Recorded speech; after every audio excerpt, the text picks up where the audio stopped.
السلام علی من لا نبی بعد اللہم صلی وسلم علی نبینا محمد وبارک وسلم وصلی علیہ۔ سامعین محترم، جس طرح کہ آپ بخوبی جانتے ہیں کہ گزشتہ کل جمعہ کے دن غلام مصطفیٰ امن پوری صاحب نے اپنے ایک شاگرد کے ساتھ تقریباً 45 منٹ دورانیے پر ایک مکالمہ کی صورت میں گفتگو کی ہے، جو کہ سوشل میڈیا پر وائرل کی گئی۔ یہ جو گفتگو ہے اول سے آخر تک جھوٹ ہے۔ بنیادی طور پر ہمارا جو اختلاف ہے وہ 3 باتوں میں کہ طائفہ منصورہ نبی علیہ الصلوۃ والسلام کے دور سے لے کر موجودہ دور تک تسلسل سے چلتی آ رہی ہے، اور کوئی ایک شخص بھی جماعت اہل حدیث کے اندر مولانا محمد اسماعیل سلفی رحمۃ اللہ علیہ تک، ان کی زندگی تک، جب تک یہ سپاہ صحابہ اور سپاہ محمد نہیں بنی، ایک بندہ بھی یزید کا حامی نہیں ہے۔ نمبر 2، بر صغیر پاک و ہند میں جتنے بھی اسلاف اہل حدیث ہیں ان میں بھی ایک شخص جو ہے وہ یزید کا حامی نہیں ہے۔ نمبر 3، غلام مصطفیٰ امن پوری صاحب ہمیشہ یہ کہتے رہے ہیں کہ سلف صالحین کا منہج، بلکہ وہ اس میں اتنا غلو کر گئے ہیں کہ آیات بینات بھی ہوں تو اس کے باوجود ہم سلف صالحین کے فہم کو ترجیح دیں گے۔ تو میں یہاں اس وقت مقام حیات محترم جناب سید سبطین شاہ صاحب نقوی حفظہ اللہ ان کے ادارے میں بیٹھا ہوں۔ اسی ادارے میں ابو یحییٰ نور پوری صاحب پڑھاتے ہیں اور اسی ادارے میں غلام مصطفیٰ صاحب امن پوری پڑھاتے ہیں۔ ابھی کچھ دیر پہلے وہ یہاں تھے، ہم ان کے بارے میں حسن ظنی رکھتے ہیں، کوئی منفی بات نہیں کرتے کہ وہ یہاں سے کیوں چلے گئے اور کیسے چلے گئے، لیکن ہم ان کے انتظار میں بیٹھے ہیں۔ انہوں نے چیلنج دیا تھا، میں نے قبول کر لیا ہے، کیونکہ میری عادت ہے جو مجھے چیلنج دیتا ہے میں اس کے دروازے کی دہلیز تک پہنچتا ہوں۔ ہمارا جو ہے موقف یہی ہے کہ یزید بن معاویہ جو ہے ائمہ محدثین کی نظر میں کیسا شخص ہے، اسی موضوع پر بات ہوگی تاکہ پتہ چل جائے کہ عمر صدیق جو ہے وہ اپنے ذاتی تفرد جو ہے وہ مسلک میں تو نہیں پھیلا رہا۔ جس جماعت پر اللہ تعالیٰ کا ہاتھ ہے، کیا اس جماعت کی ترجمانی کرنے والا میں ہوں یا غلام مصطفیٰ صاحب ہے؟ اور میں ایک واضح پیغام آج ویڈیو کی صورت میں دینا چاہتا ہوں، میں پہلے بھی کہہ چکا ہوں، صحابہ کرام کے دور سے لے کر مولانا محمد اسماعیل سلفی رحمۃ اللہ علیہ تک، جو کہ مرکزی جمعیت اہل حدیث کے امیر تھے، بلکہ غلام مصطفیٰ امن پوری صاحب کے پیدا ہونے تک ایک بندہ بھی طائفہ منصورہ میں یزید کا حامی دکھا دے، دوسرا میں بن جاؤں گا۔ اور میں اللہ کے فضل و کرم سے اب ان کے گھر میں بیٹھا ہوں جہاں وہ پڑھاتے ہیں۔ اب چیلنج دے کر وہ کہاں چھپ گئے ہیں، میں مقامی ساتھیوں سے بھی درخواست کروں گا کہ ان کو نکال کر لائیں۔ میں ان کے گھر دروازے پر جانے کے لیے تیار ہوں، اور ہم نے جانا ہے، ہم نے حجت پوری کرنی ہے، تاکہ جو زندہ رہے دلیل کے ساتھ، جو مرے دلیل کے ساتھ، کہ سلف صالحین کے نام پر منجن کنہوں نے بھیجا ہے اور سلف صالحین کا منہج جو ہے بیان کرتے ہوئے گالیاں کس نے کھائی ہیں۔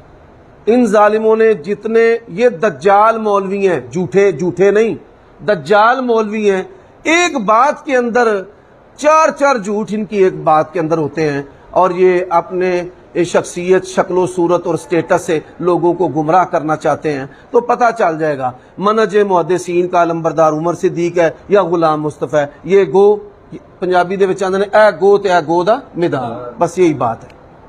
اس وقت جو ہے وہ تقریباً صبح کے 10 بجے ہیں، 10 بجے، اور ہم اس وقت جو ہیں وہ سرگودہ مقام حیات جہاں یہ دونوں مجرم، یہ دونوں یزیدی مولوی پڑھاتے ہیں، وہاں ہم بیٹھے ہوئے ہیں۔ السلام علیکم ورحمۃ اللہ وبرکاتہ۔ محترم سامعین اور معزز ناظرین، آپ کو معلوم ہے کہ کچھ دنوں سے عمر صدیق صاحب نے طوفان بدتمیزی برپا کیا ہوا ہے مسلک اہل حدیث میں۔ تو کل ہم نے ایک ویڈیو جاری کی تھی شیخ محترم غلام مصطفیٰ ظہیر امن پوری حفظہ اللہ تعالی کے ساتھ، جس میں انہیں کچھ نصیحتیں کی تھیں اور ان سے گزارش کی تھی کہ آپ اپنی بد زبانی جو ہے نا وہ ختم کر دیں۔ میں تو کل جمعہ پڑھا کے قصور آ گیا، میں ادھر ابھی قصور اپنے والدین کے پاس موجود تھا، تو کہ مجھے ابھی تھوڑی دیر پہلے اطلاع ملی کہ یہ عمر صدیق صاحب ہمارے جامعہ میں تشریف لائے اور آ کر انہوں نے یعنی بکواس کی انتہا کر دی۔ میں تو اب قصور میں ہوں، اگر میں وہاں ہوتا تو میں انشاءاللہ ان کو پھر بتاتا. گالیاں تو ہم نہیں دے سکتے، لیکن میں ان کی علمی کرتوت ضرور واضح کرتا. انہوں نے مسجد میں آ کر شیوخ کے سامنے، جس کے گواہ شیوخ ہیں، میرے اور شیخ محترم امن پوری حافظہ اللہ تعالیٰ کے بارے میں کہا کہ وہ دونوں حرامزادے کدھر ہیں. کنجر کا لفظ بولا، کنجر ابو یحییٰ کو میرے سامنے لے کے آؤ. ہم کہتے ہیں عمر صدیق صاحب آپ باز آ جائیں، یہ بد زبانی آپ کو دنیا میں بھی رسوا کرے گی، آخرت تو آپ کی برباد ہونی نا اگر آپ نے توبہ نہ کی. یہ بد زبانی آپ کو دنیا میں بھی رسوا کر دے گی. اور کاش کہ آپ مجھے بتا کے آتے، آپ نے پہلے بتایا ہوتا کہ میں نے مناظرے کے لیے آنا ہے، تو یہ طالب علم آپ سے مناظرہ کر کے آپ کو ہمیشہ کے لیے نشان عبرت بنا دیتا، پھر زندگی میں کبھی آپ منہ اٹھانے کے لائق نہ رہتے. لیکن میں انشاءاللہ میں یہ وعدہ کرتا ہوں، ابھی تو شیخ امن پوری حافظہ اللہ تعالیٰ موجود ہیں، میں نہیں چاہتا تھا کہ وہ آپ سے بات کریں. آپ جیسے بدتمیز آدمی اور بد زبان آدمی سے ایک بڑے شیخ اور عالم کی بات کرنا مناسب نہیں ہے. میں خود آپ سے بات کرتا، لیکن میں اب وعدہ کرتا ہوں کہ انشاءاللہ میں آپ کے پاس آؤں گا گجرانوالہ میں، اور ایسے ہی بغیر بتائے آؤں گا، اور آ کر آپ کو میں چیلنج دوں گا اور آپ کی میں کرتوت واضح کروں گا. میں ابھی صرف آپ سے یہ بات کرتا ہوں کہ عمر صدیق صاحب آپ بد زبان آدمی ہیں. اب حرامزادے تو آپ نے شیخ امن پوری صاحب کو اور مجھے کہا نا، اب میں تو میری زبان اس بات کی اجازت نہیں دیتی کہ میں آپ کو حرامزادہ کہوں. لیکن میں اتنا ضرور کہتا ہوں کہ جو لوگ آپ کو عمر زندیق کہتے تھے نا، ہم ان کی زبان پکڑتے تھے اور ان کو کہتے تھے تم غلط کرتے ہو، لیکن شاید ہم اس بات میں حق بجانب نہیں تھے. آپ کو جو زندیق کہا جاتا تھا شاید ٹھیک کہا جاتا تھا. شرم کریں، آپ کو حیا نہیں ہے؟ آپ مسلمان ہیں؟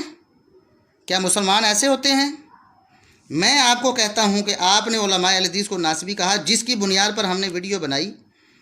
آج آپ نے علماء اہل حدیث کو ناسبی ثابت کر کے جانا ہے. اگر آپ نے ماں کا دودھ پیا ہے نا، تو آپ نے مفتی عبدالستار حماد صاحب حافظہ اللہ تعالیٰ، حافظ مسعود عالم صاحب، اور اسی طرح حافظ محمد شریف صاحب حافظہ اللہ تعالیٰ، اور دیگر کبار شیوخ جنہوں نے فتوے پہ دستخط کیے تھے، اور آپ نے اس کو ناسبی یزیدی لجنہ کہا، آپ نے ان کو ناسبی ثابت کر کے جانا ہے. آج آپ نے دلائل لے کے آنے تھے، اور وہ دلائل ہم نے آپ سے پیش کرنے تھے. اور جب آپ اس پہ بات مکمل کر چکیں تو اس کے بعد یزید کے بارے میں جو آپ نے دعوے کیے تھے، اور ہم نے اپنی ویڈیو میں کہا کہ جیسا کہ شیخ الاسلام ابن تیمیہ رحمۃ اللہ علیہ نے فرمایا کہ نہ اس نے قتل کیا، نہ حکم دیا، نہ اس کی کوئی رضا اس میں شامل تھی، نہ وہ راضی ہوا اس پر.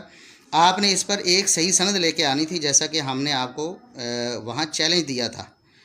آپ اگر ادھر ادھر بھاگیں گے نا مناظرے کے موضوع سے، اور اپنی طرف سے کوئی موضوع طے کریں گے جی، جیسا کہ آپ نے ویڈیو جاری کر دی اور کہا کہ محدثین کی نظر میں، بھائی محدثین کی نظر میں برا اور اچھا ہونا الگ بات ہے. ہم نے آپ سے اس پہ بعد میں بات کریں گے، میں کروں گا اللہ کے فضل سے. لیکن ابھی آپ نے جو ہم نے چیلنج دیا تھا کہ آپ نے قاتل اہل بیت کہا، وہ آپ نے جھوٹ بولا یا سچ بولا؟ اور آپ بتائیں، آپ کے پاس کوئی ایک صحیح سند تھی اس کی؟ جب آپ اس کو قاتل کہتے رہے تو کیا آپ جھوٹ بولتے رہے یا سچ بولتے رہے؟